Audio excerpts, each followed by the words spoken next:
धुळे जिल्ह्यातील जलसाठ्यांमध्ये मोठ्या प्रमाणात वाढ झालेली आहे।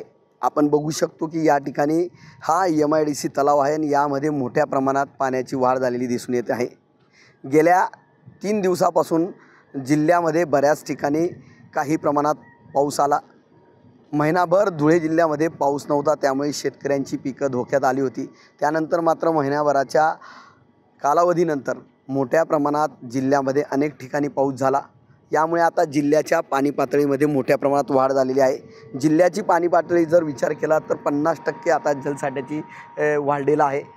धुळे जिल्ह्यामध्ये एकूण 12 मध्यम तर 44 लघु प्रकल्प आहे। मध्यम प्रकल्पांमध्ये 53% पाणी साठा झालेला आहे, तर लघु प्रकल्पांमध्ये जो 29% पाणी साठा होता तो आता वाढून तब्बल 43% पाणी साठा झालेला आहे। त्यामुळे लघु आणि मध्यम प्रकल्पामध्ये सध्या तरी समाधानकारक पाणी साठा झालेला आहे।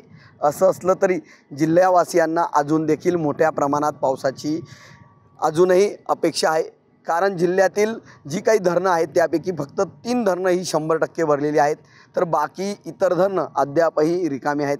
त्यामुळे आता तरी 50% जलसाठा असला तरी येणाऱ्या काही दिवसामध्ये हा जलसाठा वाढण्यासाठी मोठ्या पावसाची प्रतीक्षा जिल्ह्यावासियांना आहे। त्यामुळे चांगला पाऊस पडावा अशी अपेक्षा जिल्ह्यावासियांसह शेतकऱ्यांनी देखील व्यक्त केलेली आहे। मनीष मासोळे, TV9 मराठी, धुळे।